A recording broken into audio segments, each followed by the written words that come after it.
اس سے ایک سوال پوچھا گیا ہے کہ جو ٹرائیگلیسرائڈ ہے اگر وہ بڑے ہوئے ہیں تو اس کے لیے کیا کیا علامات شو ہوتی ہیں ایک شخص میں.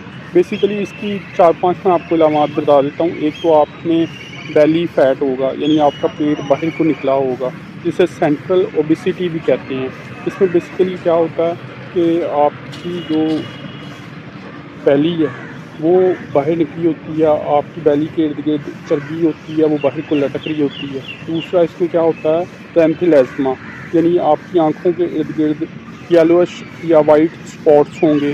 اسی طرح زینتھوما، یعنی آپ کی باڈی پر ڈفرینٹ جگہوں پر یلو یا وائٹ اسپاٹس ہو سکتے ہیں.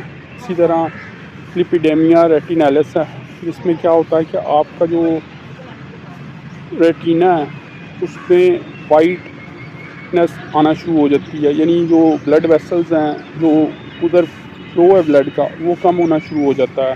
وہاں چربی زیادہ ہونا شروع ہو جاتی ہے، یعنی چربی کی بخارات ہونا شروع ہو جاتی ہے. تو اس کے علاوہ اس میں بیسیکلی ایک اور علامت ہے کہ آپ کا جو کارنیا ہے وہ یلوش ہونا شروع ہو جاتا ہے، یہ جو آپ کی آنکھ کی پتلی ہے وہ والا حصہ.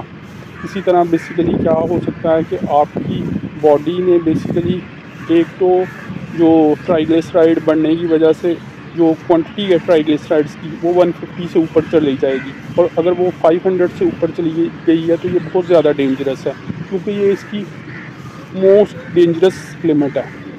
حالانکہ اس کی جو نارمل لمٹ ہے وہ 150 mg/dl ہے، لیکن اگر اس سے کم ہے تو وہ سب سے بیسٹ ہے، کیونکہ اگر یہ 60 کے قریب ہے تو پھر آپ کو فالج، ہارٹ اٹیک اس طرح کا کوئی مسئلہ نہیں ہوگا. اس کے علاوہ ایتھیروسکلیروسس وغیرہ نہیں ہوگا. تو اگر اس سے اپنے آپ کو آپ نے بچانا ہے تو اس کا بہترین حل ہے کہ آپ ایکسرسائز کریں، واک کریں. دن میں صرف 2 دفعہ کھانا کھائیں، 1 دفعہ صبح 1 دفعہ شام میں، اور درمیان میں منچنگ نہ کریں، اسنیکنگ نہ کریں، بار بار کوئی چیز نہ کھائیں، چائے نہ پئیں، بسکٹ نہ کھائیں، بیکری آئٹم سے اپنے آپ کو بچائیں، نیچرل ڈائٹ لیں، ایکسرسائز کریں، اپنی سلیپ سائیکل کو بہتر کریں اور ٹینشن نہ لیں. اور اس طرح بیسیکلی آپ کافی حد تک اس کنڈیشن سے اپنے آپ کو بچا سکتے ہیں. تو اس کے علاوہ آپ میرے ساتھ میڈیکل اپائنٹمنٹ بھی بک کر سکتے ہیں، اس کا لنک نیچے ڈسکرپشن میں دیا گیا ہے. Thank you.